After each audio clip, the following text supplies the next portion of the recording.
Can a technical philosophy change everything in a team like Ferrari? Is Leclerc the true architect of the SF-26? And above all, how does Hamilton fit into a structure that already has an owner? What happened in Barcelona makes it clear, and today we are going to explain why. Vasseur understood this from the beginning. It wasn't about being the fastest on the first day. It was about building a technical ecosystem where each piece, each decision, each interface between departments worked as a single organism. That's why they didn't run urgently. They ran with purpose. While McLaren showed an aggressive version, close to its final specification, Ferrari took the so-called Speca to Barcelona, a reliability version designed to collect data, understand behavior, and test without pushing the limit. It was a tactical decision, an apparent renunciation of immediate prominence, which in reality hid a long-term vision. In Vasseur's own words, the focus was on building from the foundation, not from the facade. And that implied something that Ferrari had not done well in recent years: learn before trying to win. This philosophy was also reflected in its logistics. They delayed their filming day in Fiorano as long as possible to gain factory work time. While others were already rolling on the track, in Maranello parts were still being modeled, wind tunnel correlations were adjusted, and each parameter of the hybrid system was refined. A surgical approach that sought to avoid correlation errors like those that have sunk entire projects in previous cycles. And in the midst of this technical revolution, there is an element that makes the SF-26 a unique project in Ferrari's recent history. Its construction is not based on individual talent, but on systemic integration. For Vasseur, it is not enough to have the best engine or the best aerodynamics. The essential thing is that all parties understand each other, that the behavior of the chassis allows the power unit to regenerate energy without punishing the grip, that the active aerodynamic system not only reduces drag, but does so in synchronization with battery discharge and weight distribution, that the pilot has the tools to orchestrate all these elements without losing fluidity. Barcelona was not a track, it was a laboratory. And the SF-26, more than a car, is the first prototype of a new DNA at Ferrari. One that does not seek to return to the glorious past, but to build a new one. Hamilton's integration into the SF-26 is not being simple, not due to lack of preparation, nor due to technical inability, but because of something deeper, because the car was not made for him. Unlike Leclerc, who has been involved in Ferrari's technical DNA for years, Hamilton arrived with a style forged during more than a decade at Mercedes. A completely different ecosystem, a different technical language, a car behavior to which your body, reflexes, and brain were automated. The SF-26 is not a predictable single-seater. It is a machine with a complex learning curve. It has a more neutrally balanced chassis, with greater sensitivity to aerodynamic drag generated by the activation and deactivation of automatic DRS. It has a more aggressive energy recovery, which penalizes with oversteer if it is not dosed correctly. It has a rear axle that responds less linearly than the W14 or W13 that Hamilton piloted in recent years. In short, it is a car that requires relearning, and that was exactly what happened in Maranello. On the first day of testing, Hamilton was barely able to ride in the dry. Rain fell early, limiting the day to work in mixed and wet conditions. But despite the weather, Hamilton stayed on the track. He completed more than 50 laps. Every turn I tested a different power map, an alternative differential setup, a forward braking point. It even went to gravel once, exploring the limits of SF-26. I wasn't looking for times. I was looking for answers. But those answers did not come quickly, because the car was not delivered. Hamilton admitted, with an honesty rare in a 7-time champion, that he thought he could accelerate his adaptation curve, and that he was wrong. It wasn't arrogance. It was a poorly calibrated experience. In his words, "This car represents the biggest technical change I have experienced in my entire career." And that coming from someone who lived through the transition from V8s to turbo-electric hybrids in 2014, says a lot. The challenge is not just technical, it's mental. Hamilton is used to leading development, to feel one with the car. At Ferrari for now, he is in observer mode. He sees how Leclerc easily handles systems that for him still require conscious concentration. How his partner adapts curves with small touches of regenerative braking, while he has not yet fully mastered the electric torque maps. How strategic decisions already seem to have a natural bias towards the driver who helped build this car. This is not new in F1. When Schumacher arrived at Mercedes, it took him 3 years to adapt to a new generation. When Vettel jumped to Aston Martin, his first year was a struggle to adapt. But in Hamilton's case, the pressure is double.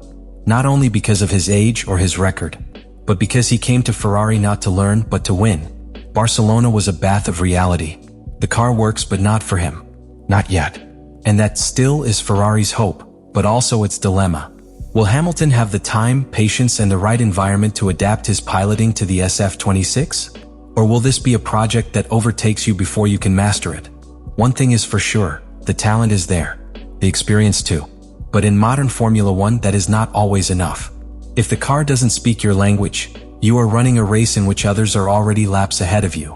The SF-26 is more than a new generation single-seater. It's a total bet. A project in which Ferrari has poured its present and its future. But like any big bet, it comes with systemic risks. And in the context of the 2026 season, those risks are not only technical or sporting. They are humans, they are strategic, and they are already conditioning the narrative of the championship, even before the first traffic light goes out in Australia. The structure of the team is today supported by two very different pillars. On the one hand, Charles Leclerc, young, integrated shaper of the project with 5 years of internal experience. On the other, Lewis Hamilton, sports legend, newcomer trying to read an instruction manual that he didn't help write. And in the middle, Fred Vasseur, trying to align both worlds without the tension between them deteriorating the progression of SF-26. The first immediate effect of this dynamic is the most obvious, the difference in adaptation. Leclerc has started 2026 at a higher operational level. Not because it's faster outright, but because the car was built around its feedback. Communication between driver and car flows. The car reacts to your commands in a predictable way. Meanwhile, Hamilton continues to figure out what each signal SF-26 sends him means. But this raises a troubling question for Ferrari. Who is really leading this project? Because in Formula One, technical management is defined based on performance on the track, yes, but also based on symbolic leadership. And if Leclerc continues to show himself as the technical reference driver, his influence within the team will grow naturally. Strategic decisions could lean towards him. Technical evolutions could prioritize your style. The development of the car could further reinforce that symbiosis between driver and machine that currently gives it an advantage. This is not necessarily bad for Ferrari, if the relationship between drivers remains harmonious. But if Hamilton, with his political weight and history of titles, begins to feel sidelined, the internal balance could be eroded. In teams like McLaren 2007, Red Bull 2010, or Mercedes 2016, we have already seen how two high-caliber drivers fighting for internal supremacy can fracture a structure from within.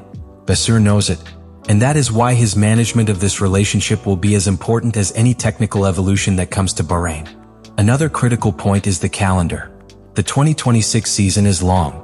With 24 races, what happens in the first 3 or 4 will not define the championship, but it will condition subsequent technical development. If Ferrari starts strong with Leclerc at the helm, the team could opt to further tune the car under that philosophy, and that may leave Hamilton stuck in a loop of infinite adaptation. On the other hand, if Hamilton manages to balance forces early, he could claim some of the development for himself, forcing the team to evolve in a more hybrid direction. Resource management also comes into play. In an era of budget limits, you can't develop 2 cars at the same time. The convergence of ideas must be efficient. You can't afford to evolve in 2 directions if every development token counts.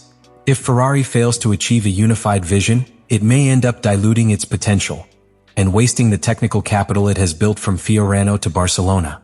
And finally, there is the question of rivals. Red Bull is no longer invulnerable. McLaren has shown clear signs of consolidation following its 2024 title. Mercedes has restructured its technical organization with Antonelli as its new linchpin. In this context, Ferrari is not only competing against its past mistakes, but against a rapidly evolving grid. And if they are internally divided, any advantage vanishes. That's why 2026 is not just the year of SF-26. It is the year in which Ferrari must show that it has matured as an organization, who can handle a complex project with multiple personalities in a technical era that does not forgive mistakes. Barcelona was just the beginning. The real test will come when difficult decisions have to be made in the heat. When the rain comes, when the car fails, when you have to prioritize one driver over another. Ferrari has the car. He has the pilots. You have the opportunity. But there is also pressure. And in modern Formula One, the pressure is unforgiving. The season hasn't even officially started, and Ferrari is already playing a game of three-way chess. They have a car that has surprised by its sophistication. They have Charles Leclerc as the silent architect of the SF-26, molding each part of the car with a precision that had not been recognized before. They have Lewis Hamilton, the most successful driver of the modern era, trying to translate a car that was not designed in his language into lap time. And they have a question in the air that no one in Maranello yet dares to answer. Can a team survive when its two leaders push in different directions? The SF-26 is a turning point, not only for Ferrari but for the entire Formula One ecosystem. If this project succeeds, it will set the model for how a technical revolution should be integrated with two high-caliber figures. But if it fails, it could be the story of how a unique opportunity faded under the weight of its own internal contradictions. Leave me your opinion in the comments what you think about all this.